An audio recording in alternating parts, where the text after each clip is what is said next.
إيمان بدوام ملك الله وعلى آله وصحبه أجمعين. سبحانك لا علم لنا إلا ما علمتنا إنك أنت العليم الحكيم ولا حول ولا قوة إلا بالله العلي العظيم. رب اشرح لي صدري ويسر لي أمري واحلل عقدة من لساني يفقهوا قولي. نوينا التعلم والتعليم والنفع والانتفاع والإفادة والاستفادة والتذكر والتذكير والحث على التمسك بكتاب الله وسنة رسوله والدعاء إلى الهدى والدلالة إلى الخير ابتغاء وجه الله ورضا وقربه وثوابه. اللهم يا من مقاليد الأمور كلها بيده وإليه يرجع الأمر كله. يا فتاه يا عليم افتح لنا فتحا قريبا. يا فتاه يا عليم يا فتاه يا عليم يا فتاه يا عليم. اللهم أغننا بالعلم وزينا بالحلم وأقربنا بالتقوى وجملنا بالعافية. اللهم ارزقنا فهم النبيين وحفظ المرسلين وإلهام الملائكة المقربين برحمتك يا أرحم الراحمين. رب زدنا علما warzuqna fahman. Wa sallallahu ala sayyidina Muhammadin wa alihi wa sahbihi wa sallam walhamdulillahi rabbil alamin. Hadirin wal hadirat, bapak-bapak, ibu-ibu, jamaah Masjid Nurul Yakin dirahmati Allah Subhanahu wa taala, yang sama kita hormati, kita muliakan orang tua kita, guru kita, Buya Ki Haji Ghazali Musannif mata'anallahu bi tulli hayatihi wa nafa'ana bi ilmihi, dan segenap DKM Masjid Nurul Yakin serta Bapak Ibu Saudara jamaah yang dirahmati Allah Subhanahu wa taala. Syukur alhamdulillah tak pernah lupa kita panjatkan kepada Allah atas segala limpahan nikmat karunia yang senantiasa diberikan kepada kita hingga pagi hari ini. Alhamdulillah kita ucapkan kita dalam keadaan sehat walafiat, masih diberikan taufik oleh Allah untuk bisa melakukan salah satu kewajiban kita, yaitu sholat subuh. Alhamdulillah kita bisa kerjakan secara berjamaah dan duduk bersama dalam rangka menuntut ilmunya Allah Subhanahu wa taala dalam kitab Sirah Nabawiyah. Semoga ibadah yang telah kita kerjakan, doa yang kita panjatkan, dan zikir-zikir yang kita bacakan semuanya diterima oleh Allah Subhanahu wa taala dengan penerimaan terbaik di sisinya, serta ilmu-ilmu yang dipelajari di tempat ini bermanfaat dan membawa kebaikan, keberkahan dalam kehidupan kita dunia dan manfaat akhirat. Salawat dan salam semoga tetap tercurah limpahkan kepada baginda Nabi besar Muhammad sallallahu alaihi wasallam beserta keluarganya, sahabatnya, dan seluruh pengikutnya. Semoga kita termasuk umat yang dicintai oleh beliau dan kelak mendapatkan syafaat dari beliau di yaumil qiyamah. Amin ya rabbal alamin. Hadirin al hadirat, bapak-bapak, ibu-ibu yang dirahmati Allah Subhanahu wa taala, melanjutkan kajian kita dalam kitab Sirah Nabawiyah, masih berkaitan dengan perang Badar. Kemarin sudah kita bahas tentang serangan dari umat Islam atau peperangan yang awalnya duel, kemudian secara umum, ya, bentrok secara umum, peperangan antara umat Islam dengan orang kafir Quraisy. Yang di situ Allah memberikan pertolongan dalam perang Badar ini dengan diutusnya, diperintahkannya para malaikat untuk membantu perang Badar. Di ayatnya itu sangat jelas, ya, sekitar 1000 anni mumiddukum bi alfin minal malaikati murdifin. Jadi Allah menurunkan malaikat yang jumlahnya ribuan, yang datangnya itu tidak serempak langsung 1000 datang, enggak. Jadi bergantian. Ya, yang ini udah lewat dapat beberapa tebasan, ganti lagi malaikat yang lain tuh turun. Jadi ini adalah salah satu mukjizat yang terbesar juga dari Nabi Muhammad. Dalam perang Badar ini Allah turunkan malaikat. Kalau seandainya turunnya malaikat ini enggak tercatat di dalam Al-Qur'an, Pak, mungkin kita enggak akan percaya. Ya. Tidak akan percaya kalau seandainya Allah menurunkan malaikatnya untuk membantu Rasulullah dalam perang. Apalagi orang sekarang yang kritis-kritis, kalau dalil yang nggak ada dalam Al-Quran nggak mau percaya. Ini dikasih nih, buktinya dari Al-Quran, malaikat turun untuk membantu Rasulullah dalam perang. Nah, di sini adalah perang Badar. Jadi nggak bisa terbantahkan lagi, dan ini sejarah terus akan dibaca sampai kapanpun, sampai hari kiamat. Kita mengenang bahwasannya perjuangan Rasulullah dibantu langsung oleh Allah dengan turunnya malaikat. Menang, ya pasti menang. Ya, yang turun ribuan malaikat. Sudah pasti menang. Namun dalam peperangan ini ada kejadian-kejadian yang luar biasa, baik dari kalangan sahabat ataupun cerita-cerita sahabat tentang keanehan-keanehan dalam perang Badar ini. Ya, kemarin sudah kita bahas tentang salah seorang sahabat yang bernama Umair ibnul Hammam, yang beliau ketika mendengar Rasulullah memberikan semangat kepada pasukan perang, ketika Rasulullah doanya udah diijabah. Kemarin kita baca Rasulullah doa itu mulai dari beliau selesai merapikan barisan perang sampai bertemunya perang itu benar-benar itu nggak berhenti doa. Kenapa? Karena belum ada jawaban dari Allah. Terus berhenti, nggak berhenti itu doa. Hingga akhirnya doa diijabah oleh Allah. Ketika doa ijabah, ya ada tandanya, wahyu turun. Malaikat, Rasulullah melihat malaikat Jibril mengendarai kuda. Wah, ini udah tanda baik udah nih. Maka di situ Rasulullah bangkit dari tempat duduknya, tempat beliau bermunajat, keluar dari tendanya, memberikan semangat kepada para sahabatnya. Beliau mengatakan, "Walladzi nafsu Muhammadin biyadihi la tuqatiluhumul yawma rajulun fayaqtulu sabiran muhtasiban muqbilan ghaira mudabbarin illa adkhalahu Allahul jannah." Kata Rasulullah sebagai motivasi kepada para sahabatnya, demi zat yang jiwaku berada di genggamannya, tidaklah seseorang berperang pada hari ini dari kalangan umat Islam memerangi orang kafir Quraisy kemudian dia terbunuh dalam keadaan sabar, dalam keadaan ikhlas peperangannya ini, tidak mengharapkan apa-apa, tidak mengharapkan ghanimah, tidak mengharapkan harta rampasan, tidak mengharapkan apa-apa, pokoknya ikhlas karena Allah, dan dia juga tidak lari dari peperangan, kemudian dia mati, maka balasannya adkhalahullahul jannah, maka dia akan dimasukkan oleh Allah ke dalam surga. Ya, setelah kita ketahui bahwasanya orang yang mati syahid itu ya akan dimasukkan oleh Allah ke dalam surga tanpa hisab, salah satu ganjaran. Dan juga beliau mengatakan, memberikan motivasi kepada para sahabat, kumu ila jannatin, bangkitlah kalian menuju surganya Allah, arduhas samawati wal ardu, yang mana luasnya itu seukuran langit dan bumi. Nah, surga itu luasnya seukuran langit dan bumi. Bumi aja kita belum bisa ngelilingin seluruhnya. Ya, kita di Jakarta aja udah luasnya bukan main, belum lagi kemana-mana. Nah, ini langit, surga luasnya seukuran langit dan bumi. Nah, itu motivasi dari Rasulullah. Maka ketika Rasulullah sedang menyampaikan motivasi itu, tiba-tiba ada seorang sahabat yang bernama Umair ibnul Hammam mengatakan, bakhin ya Rasulullah. Ucapan bakhin ini adalah kalimat rasa takjub, rasa aneh, tapi ungkapan yang luar biasa. Mendengar ucapan Rasulullah ini bahwasanya orang yang mati dalam perang ini akan dimasukkan ke dalam surga. Berarti ini kan kesempatan para sahabat ketika berada di medan perang. Ya, jarak para sahabat dengan surga itu hanya dengan tebasan pedang, tusukan tombak, lemparan anak panah, itu doang udah batasnya. Karena kita pasti menyangka para sahabat itu ya ikut dalam peperangan ini memang benar-benar ikhlas. Ya. Ikhlas mengharap ridhonya Allah, ikhlas mentaati perintah Rasulullah.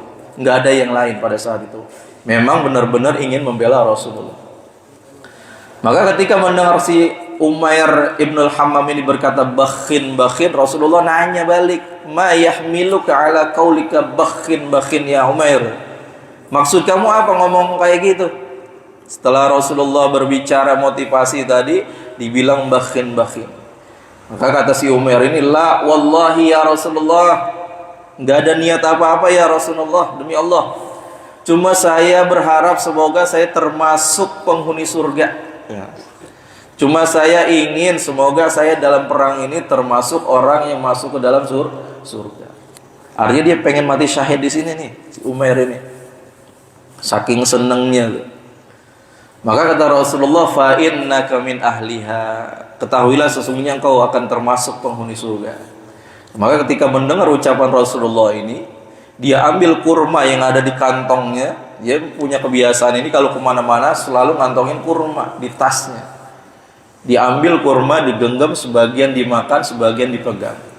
Sambil dia makan, dia berpikir, kalau seandainya saya habisin kurma ini kelamaan saya masuk surga. Kurma lagi dikunyah sama di tangan. Kalau sampai habis kurma yang di tangan sini, kelamaan saya masuk surga ini. Udah langsung dibuang itu kurma, Pak. Langsung dia nerobos pasukan dan akhirnya terbunuh di situ. Ini bukan mati sia-sia kayak gini. Bukan mati bunuh diri, memang luar biasa. Keberanian para sahabat, dan kalau udah dengar surga itu motivasinya udah nggak ada yang lain, nggak ada yang lain. Motivasinya adalah Allah. Nah, ini sahabat si Umair, dan ini ceritanya masyhur sekali. Mungkin sering kita dengar, dan ini sejarah aslinya. Nah, kemudian diceritakan juga tentang salah seorang sahabat yang bernama Auf ibnul Harith. Beliau pernah bertanya ketika lagi perang sempat-sempatnya nanya kepada Rasulullah, "Ya Rasulullah, ma yudhika rabbu min abdihi?" Ya Rasulullah, apa yang bisa membuat Allah tersenyum dari hambanya? Apa yang membuat Allah bisa tersenyum ketika melihat hambanya dalam posisi mereka berperang? Maka beliau menjawab, "Ghamsuhu yaduhu fil aduwi hasiran." Beliau motivasi lagi sahabat. Allah akan tersenyum ketika melihat hambanya dalam peperangan menyerang tanpa adanya rasa takut, tanpa membawa perisai. Jadi perisainya ini apa namanya? Bahasa kita perisai ya. Buat penghalang tuh, kayak Kapten Amerika. Itunya dilepas. Dia terjang musuh tanpa adanya rasa takut, dan niatnya ikhlas ya, sobiron dan ikhlas ya. Jadi anuannya batasannya di sini sobiron dan muhtasiban, sabar dan dalam keadaan mengharap ridhonya Allah, bukan mengharapkan yang lain-lain. Ya, akhirnya ketika mendengar Rasulullah berbicara seperti itu ya, membuat Allah tersenyum, yaitu perang tanpa adanya rasa takut dengan tanpa perisai. Artinya keberaniannya memang luar biasa, udah di atas rata-rata. Udah nggak takut mati, terus menyerang.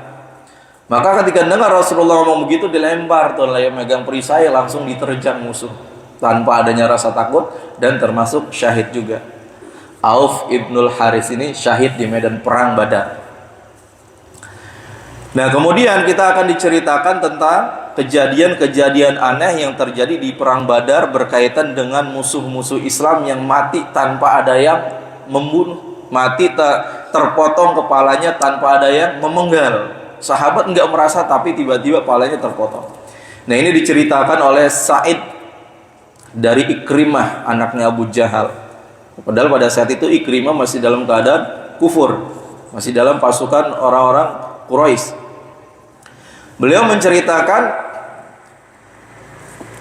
bainama kana yauma idzin yanduru ra'si rajul la yadri man darabahu. Ketika perang Badar terjadi, kata Ikrimah ini, dia ini melihat jarang sekali orang itu ada kepalanya yang mati. Ketika melihat mayat itu rata-rata kepalanya udah nggak ada, tertebas. Man darabahu la yadri man darabahu, nggak ketahuan siapa yang memenggal kepalanya ini. Siapa yang menebas kepalanya ini, tiba-tiba itu orang tahu-tahu jatuh tanpa kepala, jatuh tanpa tangan, dan kakinya sudah terputus. Wa tanduru yadur rajul la yadri man darabaha. Begitu juga tiba-tiba kita melihat itu jenazah mayat banyak sekali yang tangannya pada putus, nggak tahu siapa yang menebas tangannya tuh. Ini salah satu kejadian yang dilihat oleh para sahabatnya. Wa qala Ibnu Abbas, kemudian Ibnu Abbas juga menceritakan, bainama rajulun minal muslimin yashtaddu fi ithari rajulin minal musyrikin amamahu.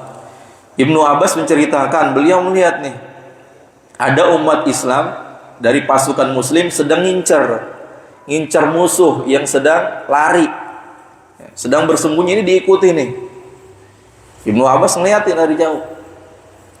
Ada sahabat yang sedang mengikuti musuh pengen membunuh dalam perang Badar. Fanadhara idh sami'a darbatan bisauti fawqahu. Namun tiba-tiba Ibnu Abbas ini mendengar suara cambuk yang sangat keras. cambuk yang sangat keras yang nggak tahu itu siapa yang memegang cambuk itu. Wasautul faris yaqulu aqdim haizum. Kemudian Ibnu Abbas juga mendengar ada suara orang, ada suara yang berkata dari penunggang kuda, aqdim haizum, maju terus wahai haizum. Ini nama kudanya, maju terus. Tapi nggak ada suara, nggak ada orangnya. Ada suara tapi nggak ada orang. Dan ini kedengeran sama Ibnu Abbas ketika sedang memperhatikan orang kafir Quraisy yang sedang diincar sama pasukan Muslim. Fanadhara ila musyrikin amamahu fakharra mustalqiyan. Maka tiba-tiba orang kafir Quraisy yang sedang diincar tadi mau dibunuh, tiba-tiba jatuh telentang dengan kepalanya terbelah seperti terkena cambukan. Pas kepalanya terbelah seperti kena cambukan, karena ada seperti kebakar-kebakarnya gitu, panas. Faidan huwa qad khatima anfahu wa syaqqa wajhahu. Hidungnya angus dan kepalanya terbelah. Ini perbuatan siapa? Enggak mungkin manusia pada saat itu bisa melakukan itu. Paling banter dia mencabik-cabik, memenggal kalau seandainya memang tega pada saat itu. Cuman penggalan kepala, terputusnya tangan kaki dari musuh ini adalah perbuatan dari malaikat. Yang sahabat itu nggak merasa menggal, tiba-tiba kepalanya kepenggal. Sahabat nggak merasa memotong tangannya, tiba-tiba tangan musuh terpotong. Fadarabatat saut fakhdarra dzalika ajma faja'al ansar fahaddatsa bidzalika Rasulullah sallallahu alaihi wasallam faqala sadaqta dzalika min madadis samai salisa. Kemudian kejadian ini diceritakan kepada Rasulullah karena yang melihat langsung ini adalah sahabat Ansor. Diceritakannya Rasulullah, saya tadi melihat kejadian-kejadian seperti ini. Maka kata Rasulullah, benar. Dzalika min madadis samai salisah. Itu adalah pertolongan dari langit ketiga. Artinya dari malaikat yang berada di langit ketiga turun bantuin. Nah, kalau seandainya ini riwayatnya hadis ya mungkin kita masih bisa kritisi ya. Dilihat nanti dari segi sahihnya, dari segi periwayatannya atau dari segi matannya. Namun kalau sudah Al-Qur'an ya udah nggak bisa dikritisi lagi. Wa qala Abu Daud Al-Mazani, ya, kemudian Abu Daud juga menceritakan, inni la atba'a rajulan minal musyrikin li adribahu. Saya itu ngikutin orang musyrik nih untuk membunuhnya. Idh waqa'a ra'suhu qabla an yasila ilaihi sayfi. Maka tiba-tiba itu kepalanya jatuh. Dia ngikutin nih musuh. Pengen ditebas, tiba-tiba kepalanya jatuh. Kaget ini siapa yang membunuhnya? Fa'araftu annahu qad qatalahu ghairi. Saya nggak tahu ini siapa yang membunuh orang ini. Cuman saya nggak tahu siapa orangnya. Tiba-tiba kepalanya terpotong, ya tentunya dibunuh oleh orang lain, tapi saya nggak tahu siapa orangnya. Waja'a rajulun minal ansar bil Abbas. Kemudian pamannya Rasulullah yang bernama Abbas ini dulu masih pamannya Rasulullah Abbas itu masih dalam keadaan kufur pada saat itu, belum muslim. Nah, ini ikut pasukan musuh nih. Ditawan. Abbas ini ditawan, kemudian dibawa ke hadapan Rasulullah. Maka kemudian Abbas ini menceritakan kejadian aneh. Inna hadza wallahi ma asarrani. Wahai Muhammad, sesungguhnya orang yang menangkap saya bukan ini tadi. Kok tiba-tiba kenapa jadi ini? Nah, tadi kan dibawa misalnya sama si Fulan, sama si A, dibawa menghadap Rasulullah. Cuman dia kaget, kok tiba-tiba jadi ini? Padahal tadi yang pertama nawan saya, nangkap saya bukan ini orangnya. Kemudian beliau mengatakan, laqad asarrani rajulun ajlah. Yang menangkap saya itu seorang laki-laki yang gundul, nggak ada rambutnya. Min ahsanin nas wajhan, wajahnya sangat tampan, nggak ada ya di sini yang tampannya kayak gitu. Ala farasin ablak, yang dia sedang menunggang kuda, ada bintik-bintiknya, kudanya sangat indah, belum pernah saya melihat kuda yang seperti itu juga. Wa ma arahu fil qaum, dan saya enggak melihat orang itu ada di sini. Nah, jadi Ibnu Abbas itu disandra, tapi yang nyandra malaikat. Nah, kemudian tiba-tiba ada sama sahabat Ansor ini. Maka sahabat Ansor ini mengelak, enggak ya Rasulullah, ana asratuhu ya Rasulullah, saya nangkap dia dari tadi, bukan yang lain, saya yang nangkap. Karena ketika seseorang menangkap musuh atau membunuh musuh, nanti dia akan dapat salabanya namanya. Barang yang berada di orang itu jadi milik dia. Seperti nanti si Abu Jahal ketika dia terbunuh, dia kan bawa barang-barang mewah tuh. Maka nanti ini barang-barang mewahnya buat orang yang membunuh itu. Nggak masuk kategori ghanimah yang harus dibagi-bagikan, enggak. Tapi khusus buat orang yang membunuh. Nah, kemudian karena sahabat Ansor ini sudah udah adu mulut nih sama Ibnu Abbas. Ibnu Abbas mengatakan ini bukan dia yang nangkap saya tadi ya Rasulullah, tapi yang nangkap ini Ansor. Iya, saya, orang saya yang bawa dia kemari. Maka Rasulullah tahu, uskut faqad ayyadakallahu bimalakin karim. Diam engkau wahai sahabatku, sesungguhnya engkau telah dibantu oleh malaikatnya Allah. Tadi yang pertama memang yang nangkap Ibnu Abbas ini adalah malaikat. Kemudian diserahkan kepada orang.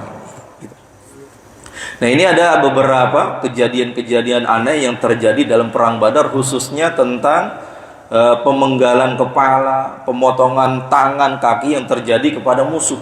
Jadi yang melakukannya adalah malaikat. Wa qala Ali wali Abi Bakrin ma'ahadikuma Jibril wa mal akhar Mikail wa Israfil azimun yashtahidul qital aw yakunu fil qital. Rasulullah pada saat itu berkata kepada Sayyidina Ali dan berkata kepada Sayyidina Abu Bakar. Sayyidina Ali sama Abu Bakar lagi bersama. Kata Rasulullah, wahai Ali, wahai Abu Bakar, sesungguhnya di antara kalian ini ada malaikat Jibril yang mendampingi kalian. Wa ma'al akhar ada Mikail wa Israfil, dan di antara kalian lagi ada malaikat Mikail dan Israfil berdua langsung. Jadi di antara Sayyidina Ali dan Sayyidina Abu Bakar ini dijaga, Pak. Sayyidina Ali dan Sayyidina Abu Bakar dijaga oleh malaikat Jibril, malaikat Mikail dan malaikat Israfil dalam peperangan itu, dan ikut berperang juga. Ya. Cuman tidak disebutkan siapa yang bersama malaikat Jibril, siapa yang bersama malaikat Mikail. Cuman di antara mereka didampingi oleh malaikat Jibril dan didampingi oleh malaikat Israfil dan Mikail. Ya. Lalu ketika Allah menurunkan bantuan nih, malaikat-malaikat, nah di situ ada iblis, Pak. Iblis itu berwujud dengan wajah Suraqah bin Malik. Suraqah bin Malik kita lihat ke belakang ketika Rasulullah hijrah, sedang perjalanan nih setelah di Gua Thur 3 hari, kemudian Rasulullah kan melanjutkan berangkat ya bersama Sayyidina Abu Bakar. Nah, itu dikejar sama tentara kaum kafir Quraisy yang bernama Suraqah bin Malik. Nah, ini Suraqah bin Malik nih yang dulu mengejar-ngejar Rasulullah dalam perjalanan hijrah, kemudian kudanya itu dipendam oleh Allah. Udah mau sampai mau ngelempar tombak, nggak jadi karena terprosok, kudanya mendem sampai 3 kali. Nah, iblis dalam perang Badar ini menyaru mukanya Suraqah ini. Padahal Suraqah itu tidak ikut perang, karena setelah kejadian hijrahnya Rasulullah itu, dia udah nggak berani lagi menghadap Rasulullah. Ingin membunuh Rasulullah, udah nggak berani lagi. Maka dia nggak ikut perang dalam perang Badar ini, membantu musuh nggak ikut. Maka iblis niru atau nyamar jadi mukanya Suraqah, karena Suraqah nggak ikut. Nah, kemudian iblis ini ngelihat langsung, Pak. Nah, dia kan nggak sama seperti malaikat, dia ngelihat langsung tuh malaikat turun dari langit dan membasmi semua tuh, memenggal kepala, memotong tangan, memotong kaki. Dia ngelihat. Nah, dia punya kelebihan beda dengan manusia biasa. Maka ketika ngelihat malaikat udah turun tangan, kabur dia, Pak. Gak berani lagi. Nah, ketika kabur ditarik sama temannya, sesama orang-orang kafir Quraisy. Mau kemana ente? Mau lari, mau kabur? Katanya ente mau di sini, mau ikut perang sama kita, menjadi pelindung kita. Kenapa kabur? Apa kata dia? Di dalam Al-Quran diabadikan tuh surat Al-Anfal, inni ara ma la tarawna inni akhafullah. Saya itu melihat sesuatu yang kalian nggak bisa ngelihatnya. Sesungguhnya saya takut sama Allah. Wallahu syadidul iqab. Sesungguhnya azab Allah sangat pedih. Kabur langsung. Kabur kemudian menyeburkan dirinya ke dalam laut. Saking takutnya tuh melihat malaikat udah turun tangan. Berarti kan bukan main-main ini dalam perang Badar ini. Iblis pun ikut. Nah, kemudian di sini kita akan diceritakan tentang kematian Abu Jahal, Fir'aunnya zaman ini pada saat itu. Fir'aun pada masa Rasulullah. Nah, Abu Jahal ketika ngelihat pasukannya udah terbirit-birit, lari ke sana kemari, udah ketakutan, barisannya itu udah porak-poranda, udah kalah dah, udah bisa dipastikan kalah, dia tetap bertahan, Pak. Dia tetap bertahan dan memberikan semangat kepada pasukannya untuk terus berperang, jangan kabur, jangan menjadi orang penakut. Jadi meskipun dia buruknya luar biasa, tapi keberaniannya juga nggak bisa dianggap remeh nih Abu Jahal. Mungkin orang sekarang juga takut ketemu orang seperti ini, nggak ada takutnya meskipun dia jahat. Kalau seandainya keberaniannya ini digunakan untuk membela agama Islam, luar biasa kedudukannya. Makanya dulu ketika Rasulullah berdoa itu, semoga Islam itu dikuatkan dengan dua umarain, yaitu Umar ibn Khattab atau Amr bin Hisham ini. Abu Jahal namanya kan Amr bin Hisham. Karena Rasulullah tahu dua orang ini yang memiliki keberanian luar biasa, nggak ada takutnya sama siapapun. Tapi ternyata hidayah Allah jatuh kepada Sayyidina Umar. Meskipun demikian, keberaniannya Abu Jahal ini memang luar biasa, nggak ada takutnya. Musuh teman-temannya udah pada kabur, pada mati, dia tetap bertahan, bahkan mempertahankan para pasukannya supaya jangan kabur. Hingga akhirnya karena Abu Jahal ini pemimpin, Abu Jahal itu dikerubungin tuh, Pak. Dikerubungin dengan perisai-perisai oleh pasukannya. Tombak-tombak itu udah mengelilingi Abu Jahal untuk menjaga keselamatannya. Namun memang Allah sudah tetapkan orang ini akan mati dalam perang Badar, jadi mati.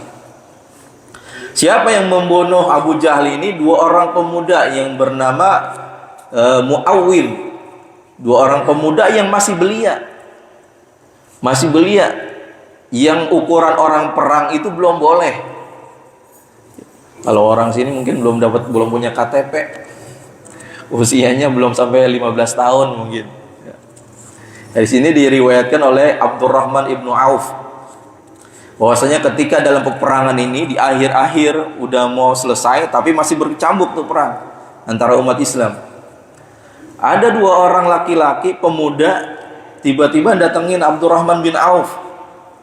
Orangnya masih muda belia. Dan seharusnya dua anak muda ini nggak boleh ikut perang karena masih saking mudanya, kata Abdurrahman bin Auf. Nah, salah satu dari mereka berbisik kepada Abdurrahman bin Auf, "Ya am, wahai paman, arani Abu Jahal. Kamu tahu nggak di mana Abu Jahal sekarang?" Faqultu ya ibna akhi, fama tasna bihi. Wahai anak muda, emang kenapa nyari Abu Jahal? Kamu mau ngapain? Nih kata anak muda ini, ukhbirtu annahu yasubbu Rasulullah sallallahu alaihi wasallam. Saya pernah dengar cerita kalau Abu Jahal itu sering mencaci maki Rasulullah. Saya nggak terima. Saya mau bunuh dia di sini. Saya mau habisi dia di sini tuh. Qala walladzi nafsi biyadihi la in ra'aituhu la yufarriqu saudahu. Demi Allah, demi zat yang jiwaku ada padanya, kalau saya ngelihat dia hari ini bakal saya bunuh tuh orang. Ini anak muda, Pak. Anak muda masih belia, belum punya KTP, tapi berani luar biasa. Dengar Rasulullah dicaci maki Abu Jahal, dia buru tuh Abu Jahal. Hatta yamutal ajal minna. Saya akan bunuh dia atau saya yang terbunuh dari dia. Jadi nggak takut. Jadi nggak ada takutnya juga. Fata'ajabtu bidzalik. Maka Sayyidina Abdurrahman bin Auf ini kaget. Berani bener ini bocah. Masih kecil udah mau bunuh Abu Jahal yang panglima perang. Panglima perang mau diincar sama anak kecil, sama anak muda. Takjub nih sih Abdurrahman bin Auf dengan keberanian anak muda ini. Nah, kemudian yang satu lagi ngedipin mata. Nanya juga tentang perihal yang sama, mencari Abu Jahal. Nah akhirnya Sayyidina Abdurrahman bin Auf karena udah ditanya, dicari-cari nih gimana nih Abu Jahal. Ketika ngelihat, nah langsung ditunjukin. Kata Abu Jahal, kata Abdurrahman bin Auf, ala tarina hadza sahibukuma alladzi tas'alani anhu. Wahai anak muda tuh, orang yang dicari tuh. Abu Jahal tuh orangnya tuh. Lihat ditunjuk dari jauh, Pak.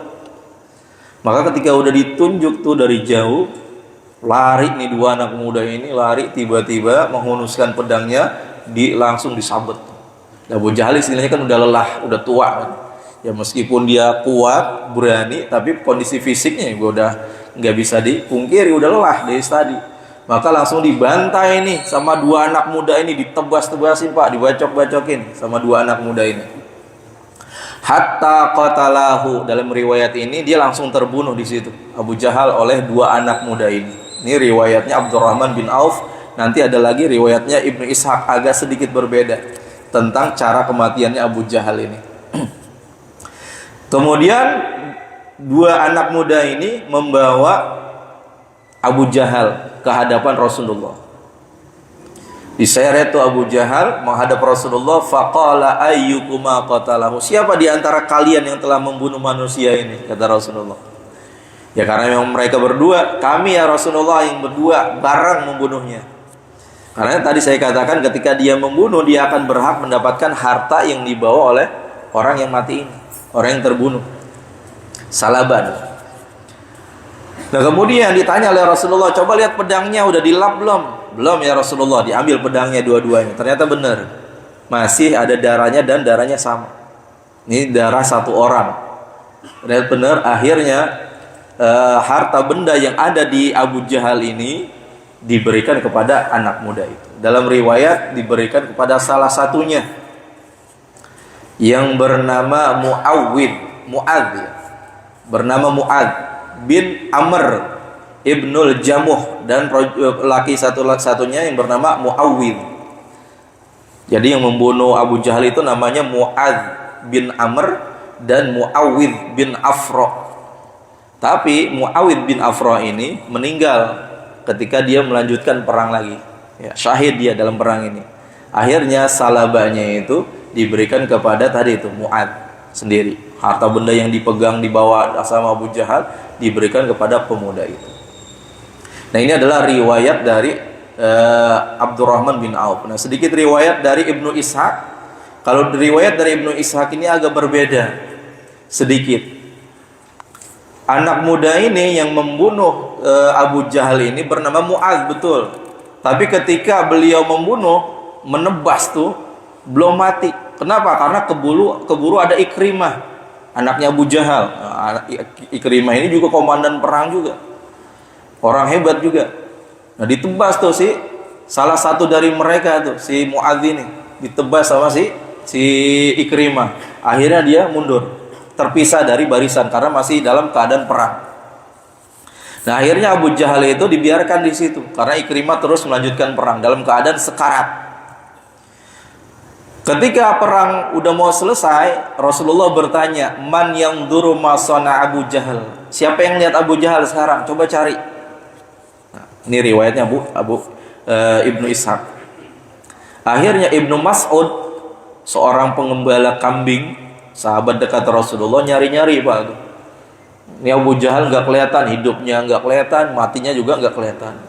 Nah akhirnya lihat nih Abu Jahal lagi sekarat, belum mati tapi masih sekarat dan masih kenal sama orang, masih bisa bicara.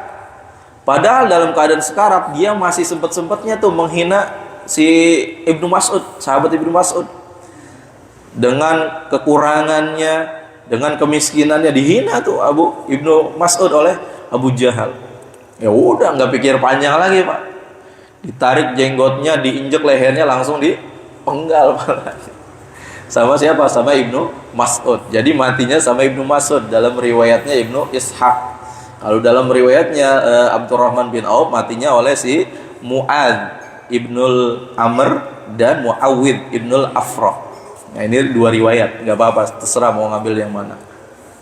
Akhirnya kepalanya itu dibawa, setelah dipenggal, kepalanya Abu Jahal dibawa menghadap Rasulullah. Setelah sampai di hadapan Rasulullah, wa ba'da anda rabbaina umma hadzal kalam ihtaza Ibnu Mas'ud faqala ya Rasulullah hadza ra'su aduillah Abu Jahal. Ya Rasulullah, ini palanya Abu Jahal, musuhnya Allah. Kata Rasulullah, faqala Allahul ladzi la ilaha illallah. Allah adalah zat yang tidak ada Tuhan selainnya. Faradadaha salasan. Kemudian Rasulullah baca 3 kali. Baca Allahu la ilaha illa Allahu ladzi la ilaha illa huwa, diulang 3 kali itu ketika melihat palanya Abu Jahal. Karena ini orang yang dari awal perjuangan dakwah Rasulullah ini adalah orang yang sangat memusuhi dakwah, ingin memadamkan dakwah. Ternyata pada saat ini dia binasa dengan Allah. Kemudian Rasulullah mengatakan faqala Allahu akbar walillah Allahu akbar alhamdulillahilladzi shadaqa wa'dah. Allah yang maha besar, segala puji bagi Allah, zat yang telah benar janjinya, yang telah memenuhi janjinya.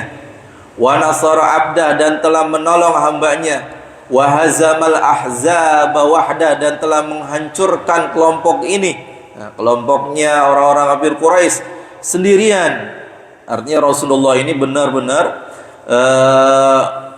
mengungkapkan bahwasanya kemenangan ini memang murni dari Allah, karena pertolongan Allah dari para malaikatnya.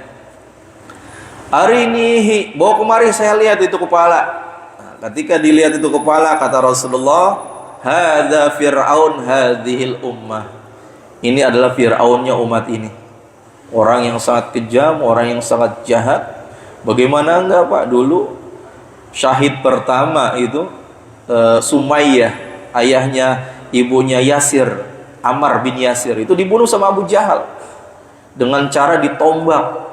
Kemaluannya oleh Abu Jahal ini luar biasa. Fir'aun dulu bunuhin anak-anak kecil, nyembelih. Nah, ini dia perempuan, seorang budak, dalam riwayat lagi hamil. Dalam riwayat yang lain hamil, dibelek tuh perutnya sama Abu Jahal. Jahat benar, kejam sekali. Dan akhirnya dia tumbang binasa dalam perang Badar. Dan dalam perang Badar ini umat Islam mutlak menang. Mutlak menang karena pertolongan Allah Subhanahu wa taala. Nah, nanti dari setelah ini orang-orang kafir Quraisy itu enggak berhenti. Keinginan Rasulullah setelah perang Badar selesai, dah seharusnya orang kafir Quraisy sadar, menyerah, paling enggak mengganggu. Cuman enggak, mereka menyusun kekuatan lagi untuk mengadakan peperangan selanjutnya. Apa perang kedua? Yaitu perang Uhud yang nanti akan terjadi. Yang pasukan mereka akan berkali lipat daripada yang pertama. Min rawaiil iman fi hadhil ma'rikah wallahu taala alam bisawab. Insyaallah kita akan bahas sedikit besok tentang kejadian-kejadian yang bisa menambah keimanan kita tentang perang Badar ini. Tambah iman kita kepada Allah, tambah iman kita kepada Rasulullah sallallahu alaihi wasallam. Wallahu taala alam bisawab. Semoga bermanfaat. Ada yang mau ditanyakan? Cukup, Pak. Assalamualaikum warahmatullahi wabarakatuh.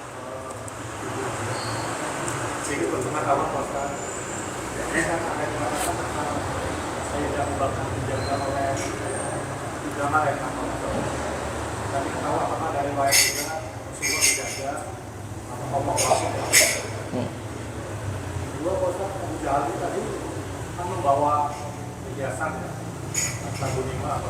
Iya, barang-barang berharga. Ya aneh kok perang sampai bawa galon. Bukankah itu malah menggalakkan perangnya?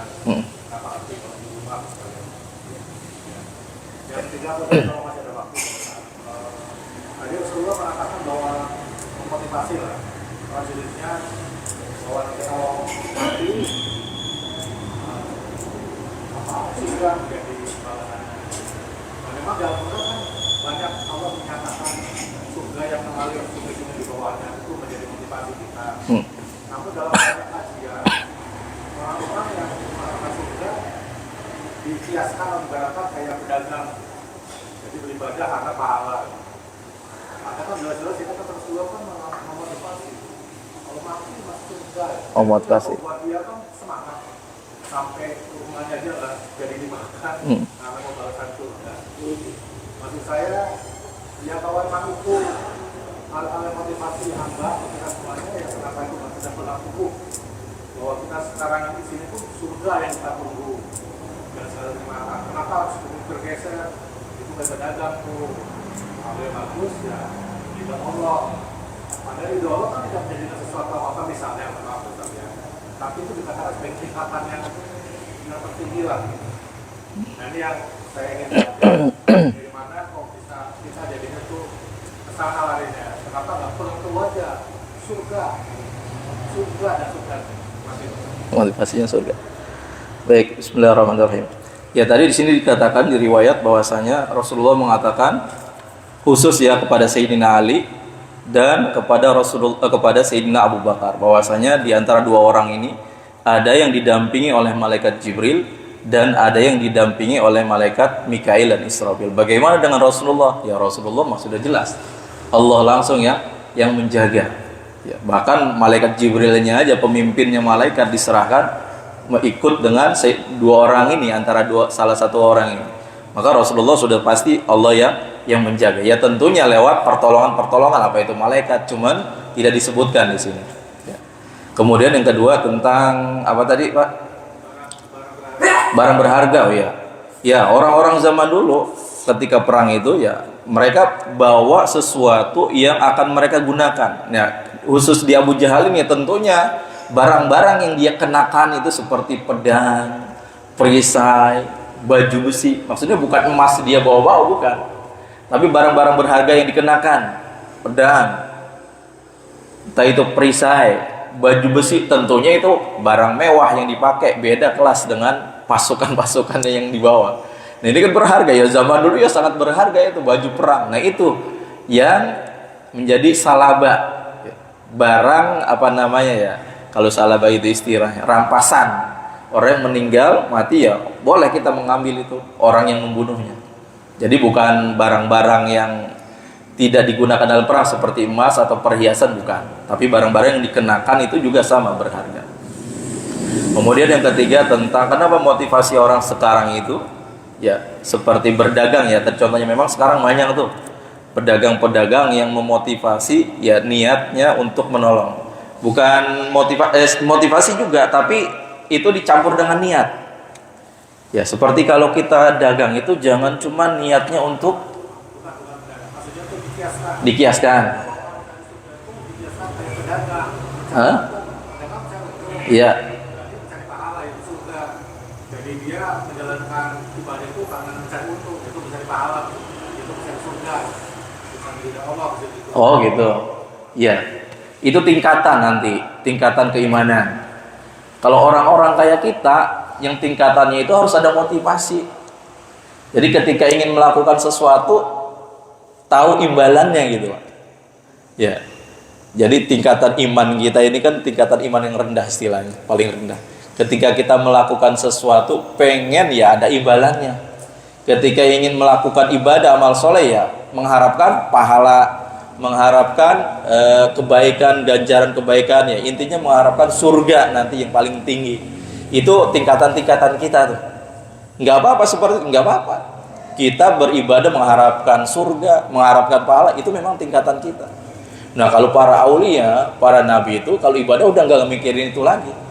Mereka ibadah beramal soleh itu memang mengharapkan ridhonya Allah. Bahkan sampai ada sebuah makalah dari wali siapa itu, seandainya Allah ridho saya di neraka tapi dia ridho, saya lebih senang. Sampai seperti itu. Cuman kan mustahil Allah ridho kepada hambanya cuman masa ditaruh di neraka, enggak mungkin. Itu sampai ada ungkapan seperti itu, saking ingin mengejar ridhonya Allah. Karena kalau ridhonya Allah udah didapatkan oleh seorang hamba ya udah, Pak, apapun dia akan dapatkan ya. Kebaikan apalagi surga kan, surga itu kan bagian dari keridhaan Allah yang terbesar. Tapi yang lainnya juga masih banyak anugerah-anugerah Allah. Yaitu memang tingkatan keimanan kita. Enggak apa-apa kita beribadah mengharapkan pahala, mengharapkan surga, mengharapkan ganjaran kebaikan, enggak apa-apa. Memang kita masih seperti itu, tingkatan kita masih bawah. Beda lagi dengan yang udah para aulia, para nabi udah enggak mengharapkan itu lagi. Hanya mengharapkan ridha Allah Subhanahu wa taala. Itu mungkin Pak ya. Ya baik. Semoga bermanfaat, semoga kita bisa resapi kisah Rasulullah ini. Bismillahirrahmanirrahim. Rabbana anfa'na bima 'allamtana, rabbi 'allimna alladhi yanfa'una, Rabbi faqihna wa faqih ahlana wa qarabatinna fi dinina mahlil kutri unsa wa dzakar.